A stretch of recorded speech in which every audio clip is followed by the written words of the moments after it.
फिक्र नहीं है कि एक माँ गांव में नंगी घूम रही है कमर तक कपड़े पहन करके। किसी को ये फिक्र नहीं है कि बूढ़ा व्यक्ति बेसहारा खाट पर लेटा हुआ है, उसकी भूख नहीं मिटी है, आधी भूख है और आधी दम्मा की बीमारी से गुजर रहा है, कोई देखने वाला नहीं है। किसी को फिक्र नहीं है कि जो बच्चे को स्कूल में होना चाहिए वो कहीं सब्जी वाले के साथ बैठ करके वहाँ काम कर रहा है, ईंटे वाले के यहाँ बैठ करके ईंटा पाथ रहा है। नहीं मतलब है, किसी को नहीं मतलब है, किसी को नहीं मतलब है, किसी को नहीं मतलब है। मतलब किसको है? जिसको मतलब है तो पुलवामा, किसी को मतलब है तो सर्जिकल स्ट्राइक, किसी को मतलब है तो देश खतरे में है, अरे ये चीजें तो रोज की हैं। इतनी बड़ी सेना भारतवर्ष में है, ओथ लेते हैं सुरक्षा की, करते हैं, मंत्री ओथ लेते हैं भारतवर्ष की सुरक्षा के लिए, हम और आप ओथ लेते हैं भारतवर्ष की सुरक्षा के लिए।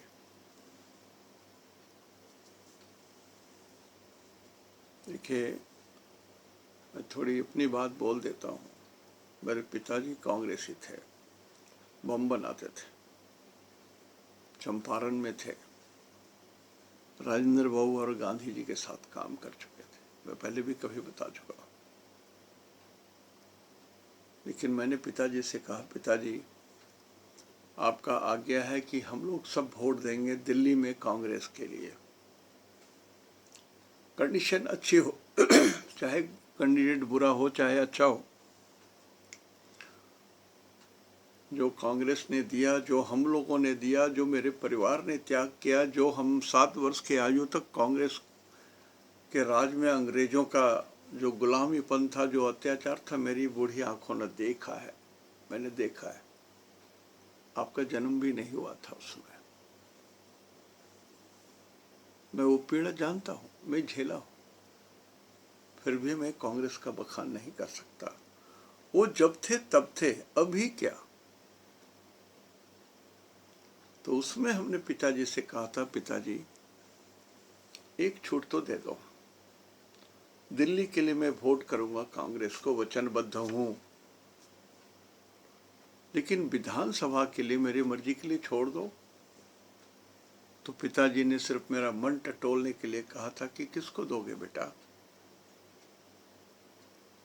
मैंने कोई पार्टी का नाम नहीं लिया था, मैंने कहा अटल बिहारी वाजपेयी और शास्त्री जी को दूंगा, पार्टी का नाम नहीं लिया था। लाल बहादुर शास्त्री और अटल बिहारी वाजपेयी को दूंगा। दुख लगता है, वाजपेयी ऐसे महान नेता भुला दिए गए 4 साल। आडवाणी ऐसा भी नेता भुला दिए जाएंगे चिरकाल तक। मुरली मनोहर जो ज्ञान के भंडार हैं वो भी भुला दिए जाएंगे। किसी का दोष नहीं है, किसी का कसूर नहीं है, ये जमाने का, समय का तकाजा है। परिवर्तन इज द नियम, चलम चित्तम चलम वित्तम चलम जीव चौबनम, चला चले ही संसारे क्वचित नापि स्थिरम। इस संसार का एक प्रक्रिया है, एक नियम है। लेकिन किसी भी स्कूल में ये नहीं पढ़ाया जाएगा कि झूठ बोलो, चोरी करो, सत्यम वद, न ब्रूयात सत्यम अप्रियम, अस्तेय, चोरी मत करो। किसी भी स्कूल में नहीं पढ़ाया जाएगा। चोरी करो ये किसी स्कूल में नहीं पढ़ाया जाएगा। कुछ चीजें शाश्वत वैल्यू की होती हैं, कुछ चीजें शाश्वत वैल्यू की होती हैं, वो नहीं बदलती हैं चिरकाल से। जैसे सूरज पूरब से उगेंगे तो वो नहीं बदलेंगे, चाहे 100 वर्ष हो, करोड़ वर्ष हो, सूरज पूरब से ही उगेगा। उसी तरह से सनातन धर्म कभी नहीं मरता है, सनातन, इसका अंत नहीं हो और हमेशा बना रहे, इसका न आदि है न अंत है। भगवान शंभु के ऐसा स्वयंभू ये सनातन धर्म है। ये धर्म कभी नष्ट नहीं होगा, न अंग्रेज नष्ट कर पाए, न मौलवी का राज, मुगल साम्राज्य नष्ट कर पाया सनातन धर्म को। सनातन धर्म आज भी जीवित है, फलता फूलता है। और जब तक सनातन धर्म भारतवर्ष में औरतें हैं, धर्म नष्ट नहीं होगा। धर्म के ठेकेदार औरतें हैं, औरतें ही पूजा पाठ करती हैं, औरतें ही शाम को दीपक जलाती हैं भगवान के घर में, औरतें ही मनता मानती हैं, औरतें ही जाके सर पटकती हैं, मेरे बच्चे की रक्षा करो, मेरे पति की रक्षा करो।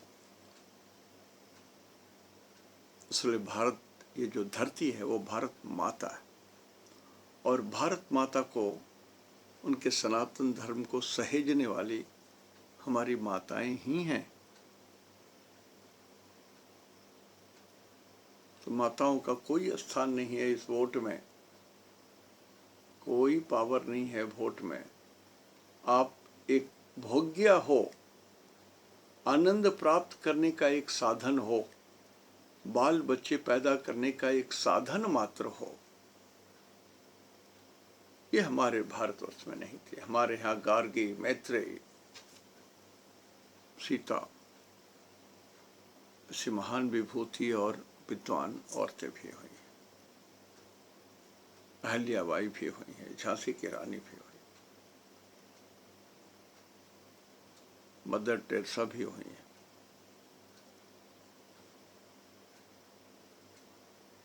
लेकिन ये आप कहते हो कि 75 साल में उम्र हटा दूंगा। मैं हाथ जोड़ करके प्रणाम करके कहता हूँ सबों को, किसी पार्टी विशेष को नहीं, जो भी पावर में आ जाओ। यदि 75 साल is a deadline for inactive brain, तो 75 साल तक की आयु सरकारी सेवा में जितने लोग काम करते हैं उनको भी दे दो। तो जैसे 75 से एक दिन होंगे उनको डेड डिक्लेयर कर दो, ब्रेन डेड।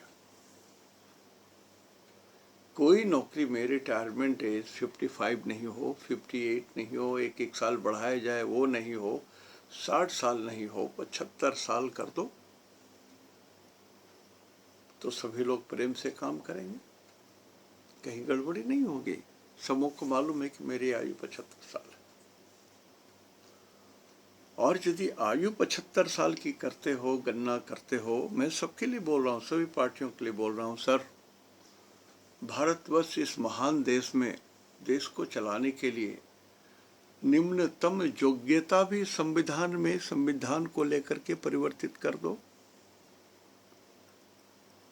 कोई 1 क्लास पास, कोई 3 क्लास पास, कोई 7 क्लास पास, कोई निरक्षर भट्टाचार्य, ये सभी चुना करके आते हैं, मंत्री बन जाते हैं। पिछले बार के इलेक्शन में हमने देखा तो बड़ा हास्यास्पद स्थिति, जो लोग चुना के आए हैं वो भारत का एंथम नहीं गा सकते थे, जनगण मन उनको पूरा याद नहीं है, वंदे मातरम याद नहीं है। एक पत्रकार ने साहस करके ये इंटरव्यू लिया था। भारत के संविधान में कितने चैप्टर हैं ये किसी को मालूम नहीं, भारतवर्ष का प्रियम्बल्स क्या है ये किसी को मालूम नहीं है, बोल नहीं सकते हैं। भारतवर्ष में ओरिजिनली आरक्षण की नीति क्या थी और क्या प्रावधान था, अब उसे कोई नहीं बताएगा, इसलिए कि उसको छुपा के रखा जाता है, दबा के रखा जाता है।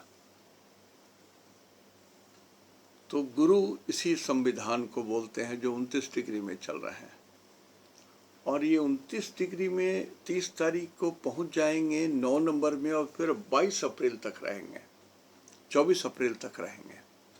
24 अप्रैल से फिर पीछे लौटना शुरू करेंगे, फिर लौटते लौटते ये फिर 8-10 दिन 29 डिग्री में आएंगे, 8 में आ जाएंगे तो 29 डिग्री से ही लौटेंगे, 29, 28, 27 इधर तो 29 डिग्री में फिर रहेंगे। गुरु 2 बार 29 डिग्री में रहेंगे। लेकिन राहु, थैंक्स टू राहु अभी 28 डिग्री में आ गए। तो पाकिस्तान का लग्न है मेष और उसकी राशि है मिथुन, और मिथुन का परम शत्रु मंगल, राहु उसमें पहले से मौजूद है। तो यदि पाकिस्तान के मन में युद्ध की अभिलाषा होगी, अशांति की अभिलाषा होगी, कुछ बहुत बड़ी महत्वाकांक्षा की पूरा करने की इच्छा होगी और उसको प्रयास करेंगे, तो विश्व के नक्शे से शायद पाकिस्तान शून्य पर आ जाए, नक्शा ही नहीं रहे भारत पाकिस्तान का, ऐसी स्थिति हो जाएगी। अफगानिस्तान में प्रॉब्लम होगा अभी, उस और पहाड़ी क्षेत्र जो है अफगानिस्तान, बलूचिस्तान, उधर भी बहुत सारे प्रॉब्लम आएंगे। तो स्थिति ठीक नहीं है। तो भगवान विष्णु की पूजा, जो लोग विष्णु सहस्त्र नाम का पाठ करते हैं जरूर करें, जो लोग आदित्य हृदय का पाठ करते हैं जरूर करें, जो लोग गजेंद्र मोक्ष का पाठ करते हैं जरूर करें, नेता और अभिनेता जितने हैं, जो लोग राम रक्षा स्तोत्र का पाठ करते हैं जरूर करें, जो संकष्टी गणेश की पूजा करते हैं वो बार बार करें, दिन भर में बार बार करें। क्या है, थोड़ा सा तो शब्द है, प्रणम्य शीर्षा देवम गौरी पुत्रम नायकम भक्तावासम अस्मरे नित्यम आयु कामार्थ सिद्धये प्रथमं वक्रतुंडम चैकदंतं द्वितीयकं तृतीयं कृष्णपिंगाक्षं गजवक्त्रं चतुर्थकं पंचमं शस्त्रांशो षष्ठं विकटमेव च सप्तमं विघ्नराजं च धूम्रवर्णं तथाष्टकं नवमं भालचंद्रं च दशमं तु विनायकम् एकादशं गणपति द्वादशं तु गजाननं द्वादशैतानि नामानि यः पठेत् त्रिसन्ध्यं यः पठेत् सिद्धि भवति इति सत्यम। ये 12 नाम संकष्टी गणेश का यदि आप पढ़ते हो बार बार, मतलब 8 पहर होता है ना, तो कम से कम 4 प्रहर तो जरूर पढ़ो।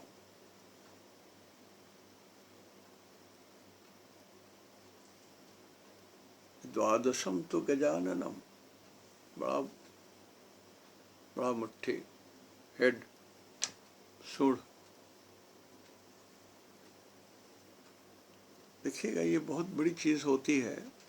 भगवान का सवारी मूषक, शीतला माता का सवारी गधा, लक्ष्मी जी की सवारी उल्लू, शनि की सवारी कौआ, सरस्वती माता की सवारी हंस, बहुत सारी चीजें विरोधाभास भी है। अग्नि की सवारी बकरा। यूं ही नहीं बनाया गया है, ऋषियों ने कोई कल्पना नहीं की, बड़े सोच समझ करके ज्ञान से सार गर्भित चीजों को देख करके बनाया गया है। तो ये देश अभी सिर्फ औरतों के धर्म के सहारे चल रहा है। मेरा अनुरोध है कि जो पुरुष जहां हैं 4 मिनट आप भी निकालिए अपने पत्नी के साथ, अपनी माता के साथ, अपनी बहन के साथ। तो दुगुना हो जाएगा स्ट्रेंथ, स्ट्रेंथ दुगुना हो जाएगा। तो भगवान भारतवर्ष की रक्षा कर देंगे। नहीं तो दैत्य, दुष्ट दैत्य दानव जो है ना, वो तो तैयार है युद्ध करने के लिए।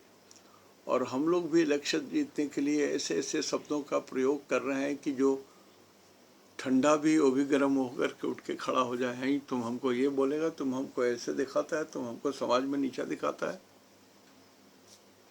वो भी युद्ध करने के लिए। तो युद्ध बहुत होता है, बहुत तरह के होते हैं, शारीरिक, मानसिक, आर्थिक, सामाजिक, नैतिक, कूटनैतिक, बहुत सारे के युद्ध होते हैं। पहले दो राजा में युद्ध होती थी तो एक राजा दूसरे राजा के किला के चारों ओर अपना सैन्य लेके बैठ जाता था कि कब तक किला में धान है, खा लें, अनाज खा लें, उसके बाद पानी खत्म हो जाए, फिर तो इनको निकलना ही पड़ेगा। उसमें युद्ध में ये निकलेंगे, कमज़ोर रहेंगे तो मैं इनको दबा के मार दूंगा। ये भी युद्ध था। कम खून खराबे के सरेंडर कर देते थे लोग। ये कौटिल्य का अर्थशास्त्र है, कौटिल्य का नीति शास्त्र है, कौटिल्य का युद्ध शास्त्र है।